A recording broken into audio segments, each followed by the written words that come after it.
Coffee shop itu tidak disangkal sebuah bisnis yang menarik banget karena orang-orang lihatnya duplikasinya gampang, scalability-nya tinggi seperti itu ya. Tapi of course harus punya strategi yang bagus juga. Betul. Karena tidak dipungkiri yang namanya competition itu luar biasa. Benar banget. Yang menarik di Amerika barusan keluar resto yang semuanya 100% apps dan robot, nggak ada manusianya. Wah, manusianya cuma ada menjagai robotnya kalau rusak. Nah, itu sekarang semakin ke sana karena zaman yang semakin berubah. Kebanyakan pebisnis awal itu maunya semua wis jar-jarno ae wis saya keluarkan. Atau justru sebaliknya, nggak bisa, budgetnya cuma segini, terlalu taat budget. Ya, jadi di saat awal memulai bisnis itu biasanya kita harus balance. Mana yang kita harus jingjai lah ya sudah nggak usah diributin. Tapi juga ada hal-hal yang kita harus nggak bisa. Ini udah kelebihannya udah over banget. Menarik loh. Kalau kamu di tempat yang sepi, ada orang yang bilang, oh kalau di sana jadi kita bisa rame. Nggak selalu. Justru pada saat di tempat yang banyak orang kliennya malah orang datang, malah bisa mampir ke tempat Anda. Betul, tapi di sisi lain Anda harus memastikan visibility Anda lebih tinggi dari yang lain. Oke, tapi yang inti adalah pada target market Anda, makanan Anda harus strong dan disukai oleh 85% dari target market Anda.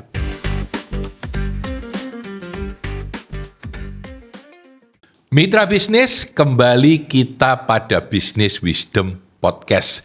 Kali ini saya berbicara dengan Nita tentang 5 rahasia sukses cafe shop dan resto. Menarik ya. Saya berharap acara ini akan bermanfaat untuk teman-teman semua. Oke, silakan Nita memperkenalkan diri. Halo mitra bisnis, selamat pagi. Nama saya Nita Indriani. Saya adalah Management and Business Consultant. Kebetulan untuk topik pagi ini saya punya pengalaman pernah handling Ismaya Group, pernah handling Astra dan Baskin Robin. Nah, jadi mungkin saya ingin berbagi pengalaman sedikit ya kalau mengenai bisnis F&B dan coffee shop ini. Nah, menarik. Oke Nita, terima kasih. Pertanyaan pertama, kenapa sih orang-orang itu ya zaman sekarang ya begitu pulang dari Amerika atau dari Australia mau buka cafe shop, mau buka resto ya. Ini kan zaman baru ya. Banyak sekali saya ketika mengurus family bisnisnya orang, saya kaget karena setiap anak dari pemilik itu biasanya mau buka cafe shop. Silakan. Mungkin yang pertama, yang paling ketara itu adalah karena hype-nya ya. Jadi hype-nya itu kan selalu coffee shop ini dicitrakan sebagai sebuah bisnis yang enak banget untuk dikerjakan. Yes. Bisa jalan sendiri, nggak usah ngoyo kayak papa mama istilahnya. Cabangnya gitu bisa 100. Ya. Nah, terus juga banyak orang-orang itu berpikir untuk, saya nggak tahu di sini boleh sebut merek atau enggak ya, tapi lebih baik enggak ya mungkin ya. Kan banyak ya coffee shop yang logonya agak hijau-hijau itu sekarang. Yeah. Terus ada juga kalau saya nyebut merek enggak apa-apa. Coffee shop itu kan dipandang sebagai sebuah... Saya juga sering makan di hijau-hijau itu. Minum Pak ya di sana ya. Terus juga banyak banget success story kayak dari Kopi Kenangan, Tomorrow Coffee, di mana orang ngelihatnya tuh kayak dalam waktu 1 tahun atau 2 tahun bisa punya ratusan cabang. Nah, Mixu, itu juga sebuah fenomena ya waktu itu ya. Di Amerika juga gila-gilaan, di China juga gila-gilaan. Di Taiwan luar biasa banyaknya, terutama boba ya. Jadi saya kira itu menarik banget sehingga buat anak-anak Gen Y dan Gen Z itu impian yang menarik. Wah, itu biasanya mereka akan punya sebuah bayangan kalau kerja coffee shop itu slow living gitu Pak Tanah. Ya. Dan saya merasa begini ya. Ini pendapat saya. Bisnis itu selalu supply and demand ya. Ketika demandnya tinggi, bisnis selalu naik dan hebat gitu. Contoh yang paling sederhana terakhir itu hotel. Hotel itu naiknya gila gitu ya. Orang investasi tanah dan gedungnya 8 tahun kembali gitu. Kan gila itu ya. Itu. Padahal biasanya 20 tahun belum tentu kembali kalau hotel ya. Tahu-tahu jualan terus akhirnya orang semua buka hotel. Ketika demand dan supply ini sudah batasnya lewat, supply-nya terlalu banyak. Sehingga apa yang terjadi? Banyak sekali hotel itu gagal gitu ya. Mungkin orang bilang sekarang 10 yang hidup dengan enak itu paling 2 atau 3 gitu. Nah, Menurut saya coffee shop sekarang sedang mengalami hal yang sama gitu. Karena semua melihat ceritanya yang hebat, enak, semua buka coffee shop, buka coffee shop, buka coffee shop gitu ya. Nah, padahal belum mesti sukses dan malah kebanyakan gagal gitu. Lebih banyak yang gagal daripada yang sukses gitu ya. Nah, makanya ini perlu mungkin perlu diketahui dulu oleh Yes. para mitra bisnis bahwa coffee shop itu tidak disangkal sebuah bisnis yang menarik banget karena orang-orang lihatnya duplikasinya gampang, scalability-nya tinggi seperti itu ya. Tapi of course harus punya strategi yang bagus juga. Betul. Karena tidak dipungkiri yang namanya competition itu luar biasa. Benar banget, benar banget. Dulu tahun 90-an Pak Tanadi mungkin ya Iya. cuma si brand hijau itu aja yang menguasai market ya. Tapi kalau hari ini Pak Tanadi di Jalan Tunjungan Surabaya mungkin sudah ada 10 cafe shop di sana. Lebih, Itu saya hanya kira. Jalan Tunjungan saja itu. Nah, Starbucks itu keren. Gak apa-apa ini ngomong aja ya. Saya pernah ke the first Starbucks di dunia yang ada di Seattle ya. Nggak ada kursinya. Itu Starbucks yang pertama berdiri. Dan bulan lalu saya ke Jepang. Saya mampir sedikitnya ada 3 atau 4 Starbucks. Dan di Jepang Starbucks ini adaptasinya luar biasa. Di tempat-tempat yang paling ikonik ya, yang paling menarik, dia buka Starbucks itu. Dan orang-orang masuk Starbucks itu menganggap sebagai sebuah kemewahan yang menarik gitu. Oke. Tapi ini cerita yang berbeda. Oke, mitra bisnis, kita sengaja memperpendek sesi 1. Sesi 1 ini kan latar belakang ya, karena semua orang sudah tahu tentang bisnis coffee shop, bisnis resto dan lain-lain. Dan Nita kemarin sudah saya pesenin, Nit, ayo besok sharing ya tentang 5 rahasia sukses. Wah, jadi dia udah nyiapin nih 5 rahasia sukses ini apa buat Siap. F&B dan buat coffee shop. Karena itu saya berusaha untuk memperpendek sesi 1, memperpanjang sesi 2 ketika kita berbicara. Biasanya sesi 1 saya selalu bilang, latar belakangnya apa sih? Kenapa kita berbicara tentang ini? Sesi 2 kita bicara tentang insight, tentang knowledge, tentang skill, tentang apa yang dibutuhkan untuk sukses di bidang ini. Sedangkan pada sesi yang ketiga, saya akan bicara tentang aplikasi di lapangan bagaimana untuk 2 tipe pelanggan atau 2 tipe pendengar ya. Yang pertama adalah orang yang sudah punya coffee shop dan yang kedua adalah untuk orang yang akan buka coffee shop atau resto. Nanti kita akan berbagi cukup dalam dan cukup banyak bersama dengan Nita. Mitra bisnis, terima kasih sampai pada sesi yang kedua.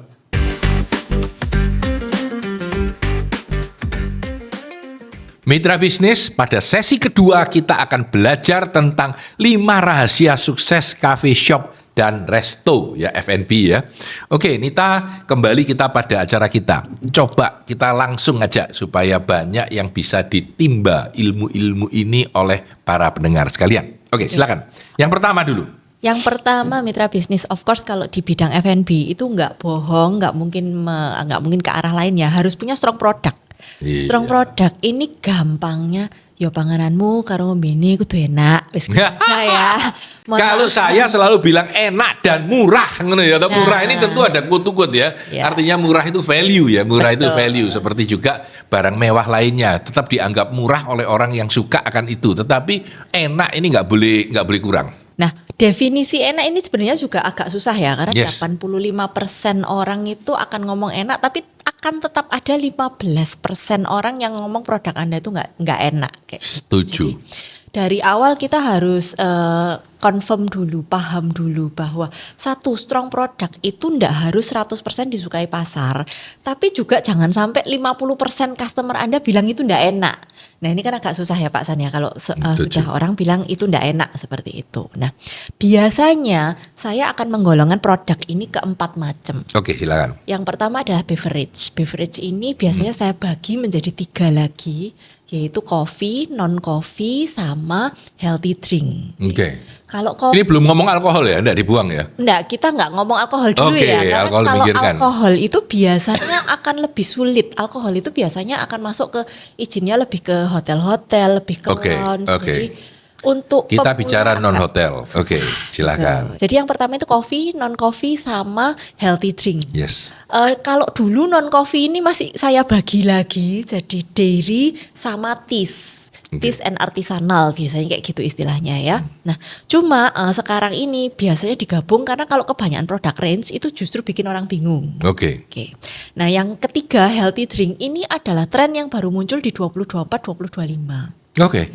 Jadi kalau mungkin teman-teman pernah tahu, tahun 2025 ini Kopi Kenangan itu sampai menggandeng Dokter Tirta Oke. untuk launching minuman kesehatan baru. Oke. Jadi ada semacam kenangan Sprites atau something like that Yeah. ya. Yang intinya itu soda dan niacinamide yang bisa mempertahankan kemudaan dan teman-temannya. Nah, bayangkan ya. Yeah. Brand sebesar itu bisa launching produk kesehatan juga. Yes. Jadi this is Lagi in. definitely a growing market gitu istilahnya. Oke. Yang kedua biasanya saya akan mulai dengan pastry and dessert. Oke. Jadi kalau memang belum punya pengalaman, belum ngerti apa-apa, wis paling gampang ngambil lo pastry sama dessert. Oke. Nggak harus bikin sendiri, bisa konsinyasi, bisa cari cloud kitchen istilahnya ya, atau orang yang masakkan dengan resep kita. Ini tapi at least kalau bikin coffee shop, saya akan menyarankan punya jajaran pastry. Oke. Itu aja dulu. Nah, terus yang ketiga kalau memang sudah lebih advance lagi, bisa mencoba ke jajaran cold station. Cold station ini gampang lah, kayak jelly-jellyan, Oke. kayak salad-salad. Nggak usah disiapkan langsung. Nggak usah gitu ya? disiapin, bisa di pre-make, terus disimpan di kulkas, tinggal celung keluar gitu Yes. aja. Nah yang terakhir kalau memang sudah niat banget nih F&B modalnya oke kuat, kita bisa menjelajah yang namanya hot kitchen. Nah kalau hot kitchen ini itu. banyak banget lah ya. Tuh bisa kita bagi-bagi mulai dari mau serius di poultry aja, atau mau serius di fishery aja, atau mau di red meat aja, itu terserah. Gitu. Menarik banget ya. Saya tertarik dengan kalimat 85% dianggap orang enak karena setiap orang itu beda ya. Saya dulu nggak bisa makan makanan Jepang. Belajar sashimi susahnya banget. Luar biasa. Sekarang enaknya yang luar biasa. Iya, itu. Tapi istri saya nggak mau makan mentah. Nah, ini Waduh. contoh ya. Ini contoh yang paling gampang aja. Tetapi makanan itu seperti itu. Ada yang suka ini, ada yang suka ini. Ya. Lalu yang kedua, bicara tentang produk. Ada yang extremely simple, satu tok, roti boy misalkan, situ cukup gitu ya. Ada yang ribuan macam, terutama Chinese food yang ratusan menu ya. Jadi beda-beda. Tapi yang inti adalah pada target market Anda, makanan Anda harus strong dan disukai oleh 85% dari target market Anda. Oke, kita move on. Yang kedua. Yang kedua ini kalau saya boleh menyarankan, biasanya saya akan menyarankan ambil positioning and differentiation yang clear. Wah, kelihatan kan kalau orang S2 ngomongnya seperti ini ya. Ini pasti tempat kuliahnya bagus. Ini S2-nya memang luar biasa di MM Asia. Nanti bisa segera menghubungi ke sana ya. Iya dong. Jadi di Institut Asia kita mentraining orang S2. Silakan.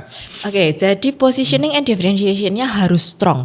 Kalau kita bicara brand by brand ya, itu selalu ada yang premium, ada juga yang menyerang market affordability. Yes. Kita bilang istilahnya Starbucks tadi ya. Starbucks itu harga kopinya di range 40.000, which is ya itu enggak murah untuk secangkir kopi ya. Kalau mungkin buat orang Bukan ekstrim mahal, tapi sudah termasuk papan atas. udah luxury. Kalau mungkin buat orang biasa, orang bergaji UMR, minum Starbucks itu sudah sebuah kemewahan Yes. karena sudah sama kayak satu kali makan atau Yeah. dua kali makan bahkan Yeah, gitu ya Pak yeah. San ya. Tapi ada juga brand yang sangat luar biasa dengan affordability-nya. Yes. Contohnya adalah Fore Coffee. Mm-mm. Fore Coffee ini kan salah satu yang paling baru menjamur gitu ya. Yes. Harganya Maju sangat banget. affordable. Yes. Range-nya di antara 22, 24, jarang banget dia menyentuh 32, itu biasanya udah premium banget. Mm-mm. Nah, tapi Dan rasanya cukup enak. Rasanya enak, Untuk tempatnya 85% target marketnya dia. betul. Dan tempatnya bagus. Oh, tempatnya bisa bagus. di-perceive tidak kalah dengan Starbucks. Oke. Oke, nah ini masing-masing strategi masing-masing brand aja, nggak usah terlalu diayalkan mana yang lebih benar, mana yang lebih salah, karena dua-duanya benar sebenarnya. Tuh. Yang kedua adalah express versus experience. Oke. Oke, ada yang kayak Fore Coffee nih menjual ambience yang enak, nyaman ya toh. Tapi jujur aja servisnya Fore Coffee kalau berbanding dengan Kopi Kenangan, cepet Kopi Kenangan. Dengan Tomorrow Coffee lebih cepat Tomorrow pasti. Yes. Kenapa? Karena konsepnya adalah kalau untuk Tomorrow dan Kopi Kenangan itu bukan dine in. Dia konsepnya express. Pokoknya sekali jalan ya langsung beli, langsung beli gitu. Sementara kalau Fore dia masih menjual ambience-nya, masih menjual experience-nya. Jadi pilih salah satu market yang lebih cocok dengan permodalan maupun keinginan kalian ke depan. Yang ketiga harus punya signature product.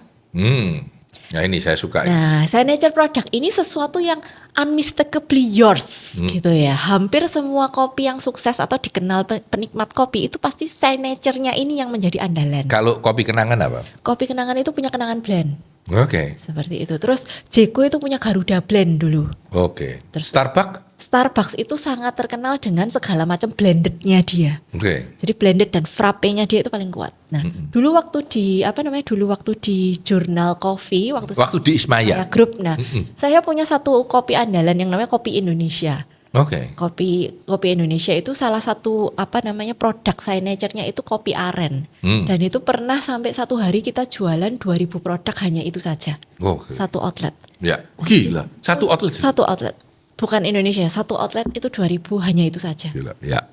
Batavia Coffee-nya atau kopi arennya itu luar biasa waktu itu. Oke. Nah, jadi signature product ini penting karena apa? Begitu kalian ambil positioning, differentiation, orang akan istilahnya wow NAH-nya tuh jatuhnya di situ. Iya.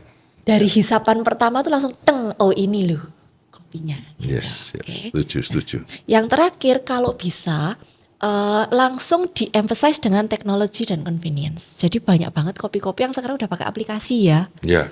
Si Starbucks juga udah punya aplikasi, Kenangan punya aplikasi, terus Tomoro juga saya rasanya pernah tahu dia punya aplikasi juga. Yang problem itu ketika saya di Amerika ada juga resto dan cafe shop yang hanya di aplikasi Betul. dan tidak bisa pakai manual, Betul. tidak bisa bayar rupiah atau dolar, ya tidak Jadi, bisa cash, tepat sekali. semua cashless ya. Jadi banyak sekali coffee shop yang kalau Pak Tanadi mungkin referensinya ke Amerika, saya sering lihat di Jepang ya. Di Jepang itu ada coffee shop yang sudah nggak kelihatan di mana baristanya.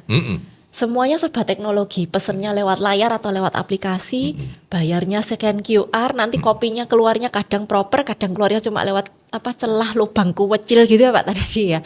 Kita nggak tahu orangnya di mana, tapi teknologinya udah bermain di situ. Yang menarik di Amerika barusan keluar resto yang semuanya 100% apps dan robot, nggak ada manusianya. Wah, manusianya cuma ada menjagai robotnya kalau rusak. Nah, itu sekarang semakin ke sana karena zaman yang semakin berubah. Oke, kita harus move on. Yang ketiga, silakan. Yang ketiga, ini sebenarnya mungkin resep lama yang Bapak Ibu atau kakak-kakak semua sudah tahu sejak zaman SMA. Posisi menentukan prestasi. Alias location and presence. Location. Ini yang location. sangat diandalkan sebenarnya oleh McDonald ya. Betul. McDonald itu katanya bisnisnya properti, Pak. Nyari properti yang paling bagus lokasinya, jualan McDonald. Jadi lokasi. Silakan. Oke, so location and presence. Jadi location itu saya akan merefer location ini pada tempatnya ya. Jadi Yes. tempat restonya atau tokonya seperti itu. Nggak mesti harus di keramaian. Kadang-kadang di gunung pun kalau itu cocok dengan target marketnya ya bagus gitu. Bagus banget. Jadi saya punya contoh satu resto di Bromo, namanya Bawangan. Jadi nanti Bapak Ibu kalau mampir ke Bromo ya bisa mampir ke resto Bawangan. Saya mengikuti resto itu sejak masih kecil. Jadi dulu bisnisnya cuma resto kecil, cuma sekitar 10-15 meja ya. Tapi karena dia punya positioning bagus, view-nya oke, terus tempatnya tuh di samping jalan besar, parkirannya keren banget, enak, orang masuk langsung masuk gitu ya. Dia sekarang sudah berkembang, restonya jadi 2 sampai buka hotel, penginapan, kamarnya ada sekitar 50 atau 60 di situ. Wah, itu keren. Jadi dari 10 meja itu bisa berkembang seperti itu. Padahal di Bromo ya ini ya. Bromo kan kita nggak ngomong Surabaya Pak Tanadi ya. Tuh. Terus yang kedua kalau kita bicara soal presence itu yang ingin saya tekankan di sini adalah digital presence-nya. Oke. Jadi tidak bisa dipungkiri market atau audience dari orang-orang yang hobi ngopi ini kebanyakan itu Gen Z ataupun kalau milenial ya sudah milenial belakang-belakang lah ya. Saya enggak. Saya baby boomer buat teman-teman yang mengikuti. Terus. Kalau Pak Tanadi baby boomer tapi kopinya datang ke kantor teman-teman ya. Oke, jadi kalau presence itu saya selalu bilang digital presence-nya harus kuat. Yes. Jadi tidak bisa dipungkiri lagi bahwa social media activation-nya harus jalan. Jangan berpikir untuk buka coffee shop hanya dengan bagi-bagi brosur. Itu sudah tidak model lagi sekarang ya. Kemudian yang kedua enhance the accessibility to your place, to your venue. Jadi Google Map-nya dibuka, terus gampang dicari. Orang begitu Google tempat Anda bisa langsung telepon dari sana, bisa dapat direction, bisa tahu bukanya jam berapa, bisa tahu jam berapa yang rame, jam berapa yang tidak, reviewnya di atas 4,5. Betul. Jadi mau ndak mau segala sesuatu tentang location as offline business dan digital presence as online business itu dua-duanya harus jalan. Yes. Di zaman ini kita ndak bisa milih salah satu, Bapak Ibu, mohon maaf ya. Jadi saya selalu sarankan pada saat opening itu langsung bikin planning 1 tahun. Oke. 1 tahun di depan. Secara online-nya. Secara online maupun secara offline. Maupun secara offline-nya. Jadi Yes. saya punya sebuah contoh yang lucu lagi ya. Ada sebuah brand makanan yang saya pegang, Jack and John mungkin ya. Ini non halal produknya ya. Waktu itu dia buka di Puri Mall dan trafficnya sangat-sangat tidak oke. Oke. Sangat-sangat tidak oke. Terus saya bilang gini ya. Ini kan kita mau pindah location. Awalnya aja dapat location yang ramai, trafficnya bagus, kita nggak oke. Sekarang mau dipindah sama mallnya ke location yang lebih sepi. Mau mati nih kita gitu kan istilahnya ya. Terus saya bilang sama owner gini aja, kita bikin marketing plan, kita bikin marketing strategi yang bisa mengenhance orang datang ke outlet kita. Ya. Jadi Orang mau datang ke outlet kita. betul. Jadi dalam 1 bulan pertama opening itu saya langsung buatkan untuk 3 bulan. Nanti bulan pertama kamu bikin ini, bulan kedua ini, bulan ketiga ini. Jalan. Dan ternyata cukup oke. Jadi meskipun lokasi kita dipisah, traffic kita, dine in kita istilahnya itu justru meningkat. Padahal tempatnya yang ini lebih sepi. Yes. Kalau mau mengkonek kepada Nita bisa melalui alamat Nita, bisa di Google juga, bisa dicek juga, atau bisa melalui BWI 081 123 123 123. Itu adalah WA-nya BWI untuk semua urusan. Wah, silakan lanjut. Oke, nah jadi dua-duanya tolong diperhatikan ya Bapak Ibu ya. Kalau memang Bapak Ibu berniat beli franchise dari sebuah brand yang sudah cukup terkenal, mungkin locationnya agak ngalah sedikit tidak apa-apa. Tapi kalau Bapak Ibu pengen bikin brandnya sendiri, pengen bikin coffee indie istilahnya gitu ya. Nah, saya sarankan ngalah sedikit soal location. Jadi location ini consider trafficnya kalau bisa dapat traffic yang konsisten. Yes. Nah, kemudian harus punya accessibility dan visibility yang bagus, gampang diraih, gampang dilihat orang.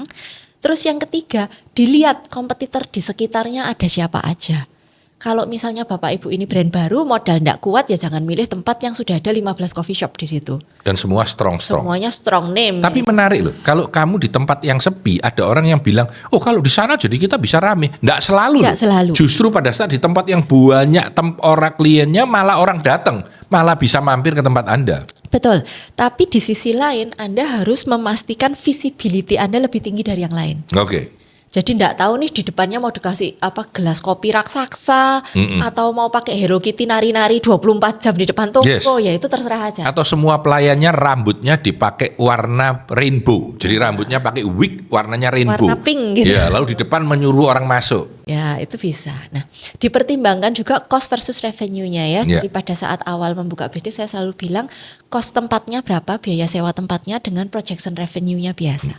Berapa. Jadi jangan sampai prosentasenya terlanggar. Itu aja sih yang perlu diperhatikan. Oke, itu adalah hal yang ketiga, location dan present. Saya bahkan punya cerita yang menarik. Di 7-Eleven dulu ya, Indonesia pada saat masih mulai rame-ramenya, itu ada cerita bahwa ada seorang ahli dari 7-Eleven Amerika yang akan datang kalau misalkan dia punya 3 location yang calon untuk pakai 7-Eleven dan orang itu seharian mengawasi location itu. Dia bilang ini oke, dan kalau dia bilang oke, sukses banget biasanya. Kalau dia bilang ini jangan, sudah katanya pernah dipaksa buka dan tidak laku. Jadi location itu penting ya, bukan sekedar banyak orang lewat atau tidak, tapi dilihat pagi orangnya kemana, siang kemana, sore seperti apa, parkirnya seperti apa. Bukan berarti parkirnya gampang itu menang, nggak selalu seperti itu. Jadi location itu ada ilmunya sendiri untuk melihat mana yang terbaik. Oke, kita move pada yang keempat, silakan. Yang keempat kita masuk agak serius sedikit. Yes. Keempat ini operational efficiency. Iya, betul. Jadi hidup matinya F&B itu sebetulnya di efisiensinya ini. Gimana bisa dengan resources sesedikit mungkin menghasilkan margin yang sebesar mungkin. Kenapa? Karena F&B ini kayak urusannya dengan makanan, urusannya dengan minuman. Selalu ada yang namanya spoil. Selalu ada yang namanya waste. Nah, di sini aja udah biaya kan. Nah, kalau operasionalnya tidak bisa diefisienkan, ini biasanya akan berat banget untuk finansialnya. Dan marginnya sangat tipis karena persaingan yang gila-gilaan sehingga Kalau kita tidak efisien susah, bahkan mungkin ngitungnya revenue per kepala gitu ya. Betul. Jadi butuh berapa orang? Kalau bisa diurus satu orang, kalau bisa nggak ada orang karena itu banyak yang mulai pakai segala macam Robotik dan robot, teknologi ya toh. itu tadi. Jadi kalau terlalu banyak, tapi kalau terlalu sedikit nggak dapat experience-nya. Orang mau manggil nggak dapat. Jadi harus betul-betul balance dan efisien. Betul. Nah, kalau biasanya saya akan mulai dengan layout dan workflow-nya dulu. Biasanya ini akan membantu pegawai Anda untuk bekerja lebih efektif atau lebih ribet. Oke. Nah, jadi Saya tanya, satu operation cafe shop, katakanlah mejanya X20 atau berapa, ya 20 lah. Terus ada jualannya kopi dan pastry dan sedikit makanan yang tidak terlalu berat. Berarti punya dapur tapi tidak besar. Itu operation manusia berapa di situ? paling sedikit 5. Paling sedikit Paling 5. sedikit 5. Kalau normal? Kalau normal itu kita biasanya kalikan ke 1,5. Jadi kita sediakan 7 atau 8 orang. Oke. 8 orang itu all the time buka sampai tutup atau shift-shiftan? Kita shift-shiftan biasanya. Shift-shiftan. Shiftnya biasanya seperti apa? Shiftnya biasanya kita bagi 8 jam 8 jam. Nah, Oke. bisa kita ini kan kita maksimalkan. Biasanya Oke. sebelum saya bilang jamnya jam berapa, saya akan nanya, daerah ini tuh lebih suka orang sarapan atau lebih suka orang nongkrong malam? Nah, kalau misalnya dia lebih suka orang sarapan ya saya force untuk buka jam 7 pagi. Oke. Orang berangkat kerja berhenti beli kopi sarapan gitu ya. Ya, Karena ya, ya. habit marketnya 24 jam lebih susah lagi ngurus. kalau 24 jam bisa, tapi kebanyakan itu akan cukup modal tinggi. Ya, modal tinggi dan cost operation tinggi. Cost operationnya tinggi dan kemungkinan sudah infuse teknologi yang luar biasa. Karena kita tidak ngomong soal warung Mbak Minah yang 24 jam ya. Ini Ya, kita ya. ngomongnya F&B proper gitu. Oke. Apa tipsnya untuk operational efficiency ini? Karena menurut saya ini penting banget. Oke, jadi yang pertama layout sama workflow-nya Yes. tolong diperhatikan. Kalau orangnya kerja itu jangan bolak-balik untuk ngambil satu, untuk menyelesaikan satu produk aja. Kalau bisa ya satu produk selesai dengan satu kali jalan. Itu yang kita sebut layouting dan workflow. Nah, yang kedua adalah supply chain and inventory. Oke. Nah, ini harus diperhatikan dari awal karena biasanya wis buka, nggak mikir barangnya hilang berapa, datang berapa, keluar berapa. Nah, nanti pada saat evaluasi, inventory manajemennya kacau balau, baru tahu bahwa loh, kosku ternyata segini tingginya ya, kok HPP ku bisa 60% ya. Nah, ini bahaya. Padahal bisa jadi inventorinya yang salah. Yes. Tuh. Itu masalahnya sering juga dicuri orang ya. Betul. Dicuri bahkan oleh orang dalam jelas. Banyak sekali metode bocor itu Oke. banyak banget Pak sebetulnya. Oke. Jadi mulai dari inventorinya, mulai dari raw materialnya pada saat sudah jadi, bahkan pada saat billing itu sebenarnya ada celahnya semua kalau kita mau cari. Seperti itu. Good. Oke, yang ketiga adalah standardized training dan punya SOP. SOP ini selalu saya bagi dua, SOP-nya FOH, first of house, sama BOH, back of house. First of house itu semua SOP mengenai operational service excellence yang artinya touching langsung dengan si customer.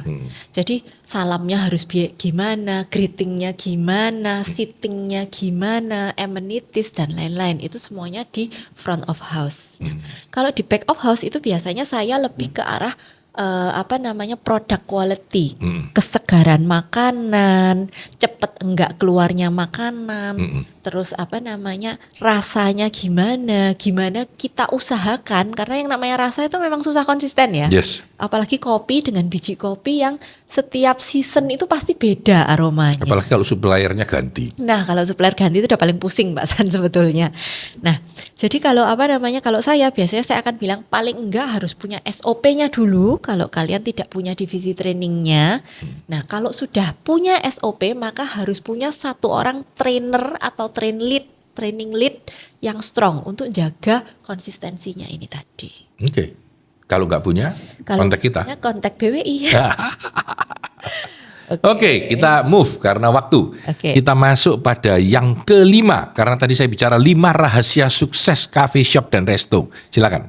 Kalau yang kelima yang paling penting ini sebenarnya ya harus Yes. punya financial discipline dan vision of scalability. Iya.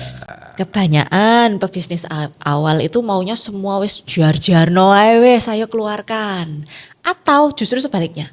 Gak bisa, budgetnya cuma segini, terlalu taat budget. Ya. Ya, jadi di saat awal memulai bisnis itu biasanya kita harus balance. Ya. Mana yang kita harus jingjai lah ya sudah nggak usah diributin. Tapi juga ada hal-hal yang kita harus nggak bisa. Ini udah kelebihannya udah over banget. Yes. Jadi saya biasa menyarankan satu punya cost control. Satu orang yang berperan sebagai cost control itu penting, memberitahu kalian ini loh ya pengeluaran yang ini segini, bagian ini udah ini, training sudah segini, employee sudah segini. Ya. Yang kedua harus punya revenue diversification. Memang oke, enggak apa-apa kalau di awal-awal teman-teman hanya jualan kayak misalnya minuman aja, beverage aja. Tapi usahakan ada lini-lini lain yang bisa memberi kalian pemasukan juga. Misalnya ditambahin cookies kecil-kecil, meskipun nggak sampai pastry ya, cuma jualan cookies aja. Atau mungkin sekarang kan zamannya kolaborasi ya. Kolaborasi tuh itulah sesuatu yang udah kayak nafas sehari-hari. Kalian bisa collab dengan seniman-seniman lokal di mana mereka bisa titipin hasil karyanya. Jualan merchandise, punya merchandise corner seperti itu. Atau bisa juga menjualkan jajanannya orang. Itu juga sesuatu yang sekarang sering dilakukan. Ya. Nambah-nambahin revenue lah kalau bisa, jangan cuma satu aja. Terus yang kedua adalah punya gambaran break evennya dan bagaimana mau lari ke break even itu. Ya. Jadi semua bisnis saya selalu sarankan hal yang sama ya. Coba cost-nya dihitung dulu, kemudian cost ini bisa di cover nggak dengan revenue stream Anda dan kira-kira break even kapan. Saya tahu seseorang yang memfranchise salah satu brand kopi dan dia bilang, Pak, break even kita itu 200 gelas setiap hari. Ngono. Jadi kalau enggak sampai 200 enggak break even gitu. Betul. Ya, itu ada angka sederhana yang bisa dipakai sebagai tolok ukur jalan atau tidaknya bisnis Anda. Betul. Dan yang menarik scalability sebenarnya. Betul. Tapi silakan lanjutkan dulu. Nah, ini kita mau ngomong soal scalability ya. Sesudah ya resep yang ketiga break even strategy tadi harus punya skill keempat dan kelima yaitu expansion strategy sama data driven decision making. Oke, jadi biasanya kalau sudah sadar tentang break even, yang harus dilakukan berikutnya adalah ya apa caranya buka yang berikutnya. Ya, scalability itu maksudnya kalau asalnya punya 1, bagaimana punya 10 gitu loh. Betul, nah, mengembangkannya seperti apa? Banyak sekali resto yang rasanya enak, tapi nggak bisa buka cabang. Ketika buka cabang tutup, ketika buka cabang nggak seenak yang pertama. Betul. Ketika buka cabang nggak jalan. Baik resto, kalau coffee shop lebih mudah, tapi resto lebih sulit karena mengandung banyak elemen.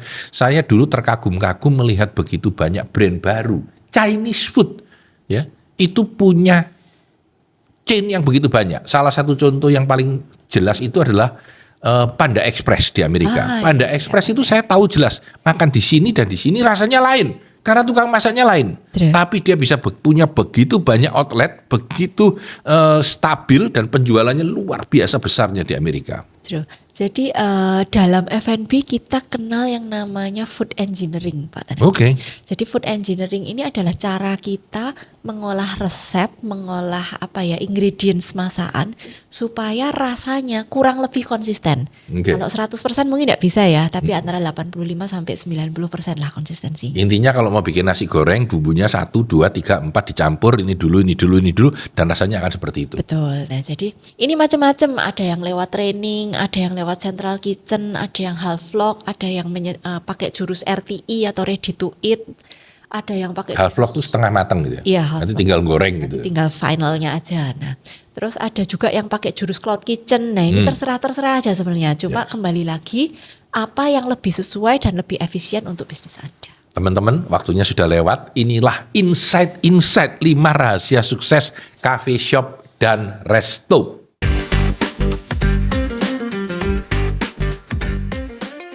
Mitra bisnis, asik banget tadi cerita-cerita tentang rahasia sukses F&B ya. Jadi kita masuk pada sesi yang ketiga. Bagaimana insight tadi bermanfaat untuk Anda? Bagaimana mengaplikasikan knowledge itu buat Anda? Oke, pertanyaan pertama. Buat mereka yang sudah punya cafe shop, baik yang belum sukses, sudah sukses lama, tapi ingin lebih mengembangkan bisnisnya. Nita, silakan berikan beberapa masukan buat teman-teman ini. Oke, kalau yang sudah punya coffee shop atau usaha F&B ya, tapi merasa belum sukses, bisa diulangi step 1 sampai step 5-nya tadi ya, itu ya. Karena biasanya kalau nggak bisa step 6, kalau kita. Biasanya akan ada sesuatu yang miss atau yang ketinggalan, dan kalau tidak bisa menganalisa atau masih kebingungan kebingungan mau analisa mulai dari mana. Kembali lagi rumusnya cuma telepon BWI. Ya, oke. Itu saya sarankan sekali ya. Nah, 081 123 123 123 WA saja. oke. Kalau misalnya sudah sukses tapi merasa stuck di tempatnya, Ya. ada jurus keenam yang namanya R&D. Oke. Research and Development. Nah, ini penting. Kenapa? Karena R&D ini akan selalu berkaitan dengan yang namanya innovation ya. Dan kita tidak menyangkal, sekalipun itu F&B, innovation sekecil apapun harus ada. Mm-mm.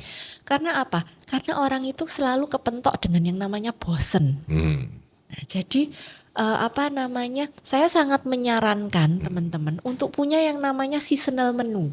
Yes, saya dulu di cafe shop Starbucks suka yang namanya pink drink. Kemarin saya makan pink drink sudah tidak ada lagi, Mbak. Sudah ada lagi. Ganti. Ya. Oke, jadi seasonal menu ini sebenarnya trial and error-nya kita, tapi dibayar oleh customer biasanya gitu. Jadi kita nyoba, kalau ternyata menunya nggak laku ya udah, kita udah tahu bahwa itu nggak oke. Tapi kalau menunya laku, bisa diangkat sebagai seasonal yang lebih lama atau bisa masuk ke regular menu. Yes. Ya biasanya kita mulai dari seasonal dulu seperti itu. Nice. Kalau buat yang udah sukses banget luar biasa sampai gede ini udah jalan nih terus harus ngapain? Yang pertama saya selalu sarankan buat brand refreshment. 3 tahun atau 5 tahun sekali tergantung dengan financial position Anda. Lakukan brand refreshment karena yang namanya manusia itu pasti ada bosennya. Si Starbucks itu sudah sejak awal pertama kali berdiri sampai sekarang sudah 5 kali ganti logo loh ternyata. Oh, saya baru tahu ini. Jadi pada saat pertama tuh logonya kan Putri Duyung yang ekornya Ya. 2. Saya tahu itu. Tapi saya nggak tahu kalau sudah 5 kali ganti. Oke, nah terus habis itu ganti ke Putri Duyung tapi dianggap kurang sopan Ya. karena kelihatan seksinya seperti itu. Nah terus yang ketiga dia ganti lagi sekitar tahun 95-an Putri Duyungnya dikasih mahkota kayak gitu. Habis itu tahun 2000 disederhanakan Putri Duyung yang bermahkota dan lebih sopan. Ini disederhanakan supaya sesuai dengan taste anak-anak baru milenial tahun 2000-an yang suka desain simple. Nah yang terakhir dia muncul lagi dengan logo yang separuh kembali seperti logo awalnya. Jadi ada taste rustiknya seperti. Jadi dia sampai Bahkan yang namanya Apple komputer kalau Anda mengikuti itu juga seperti itu. Betul. Logonya di refresh terus. Silakan. Oke, jadi kalau kita ngomong Apple ya, sekarang iPhone aja udah mau 16 ya, jadi itu sudah kelihatan sekali refreshment-nya. Terus juga beberapa brand yang luar biasa besar itu saya selalu melihat tiap tahun ada refreshment-nya. McDonald's juga selalu refreshment. Jadi kalau dulu dengan Ronald McDonald dan lain-lain, sekarang dia menggandeng Hello Kitty, Sanrio dan teman-temannya. Jadi brand itu bukan sesuatu yang akan eternal di situ terus. Brand itu butuh inovasi, butuh produk-produk baru, sentuhan baru, bahkan sekecil cara servis baru. Itu juga sudah memberikan sesuatu yang berbeda. Oke, menarik. Sekarang yang terakhir nih. Buat mereka yang sedang tertarik untuk masuk ke dunia ini, masuk ke F&B nih ya, mau mulai masuk, baru lulus dari Singapura, dari Amerika, dari Australia, dari manapun, atau lulus dari Jakarta atau dari sini, merasa papaku bisnisnya membosankan, aku mau buka cafe shop. Oke. Tipnya apa? Untuk teman-teman yang pingin buka coffee shop, saya akan kembali dulu tanya ke teman-teman ya, bagaimana kekuatan finansial kalian?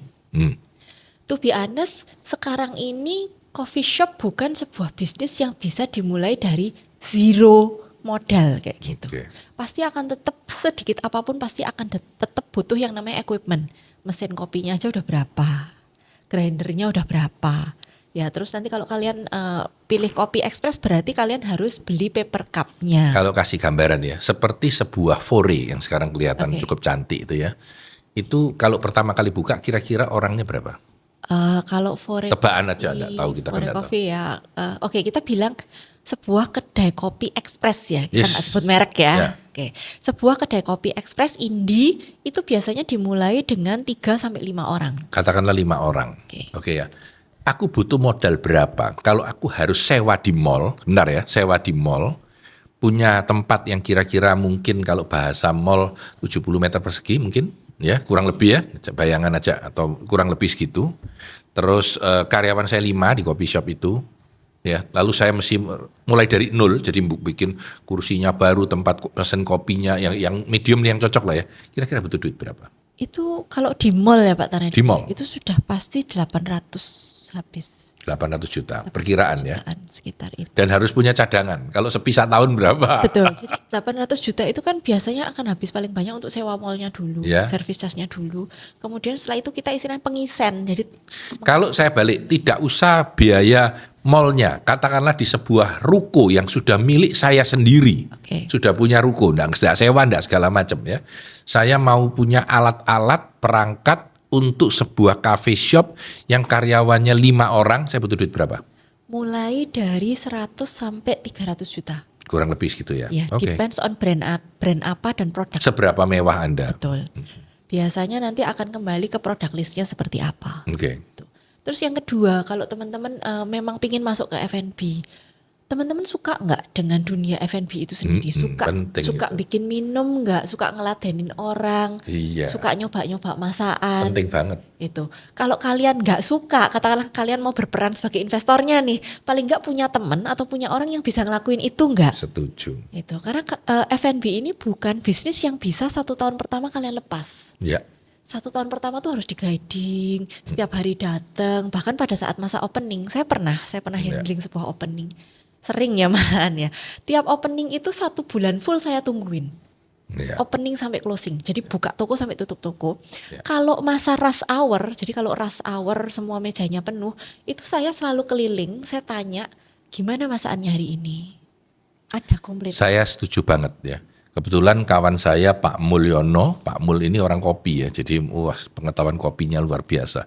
Tapi yang paling menarik adalah cintanya dia akan kopi. Kalau cerita kopi matanya menyala, tang tang tang tang tang gitu, hidupnya langsung sudah, kan juga kawannya Mbak Nita. Pak Mul ini juga sangat kopi orangnya, jadi harus ada kecintaan akan pekerjaan itu.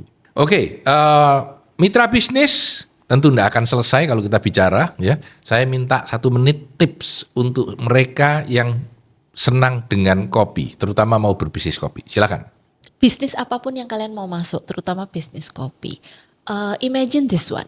If you have to do it, kalau kalian harus melakukan ini, without you receive any payment, tanpa kamu terima bayaran 1 rupiah pun, will you still do it? Kamu masih kerjain nggak? Kalau kamu masih kerjain, you can do that. Ya of course ya, kalau kalian punya posisi second gen di keluarga, maksudnya harus nerusin bisnis orang tua, jangan dilalaikan bisnis orang tuanya. Mitra bisnis, kali ini podcast kita sudahi. Terima kasih, semoga bermanfaat untuk teman-teman. Sampai jumpa pada podcast berikutnya. Saya Tanadi Santoso bersama Nita Indriani, sukses selalu untuk Anda.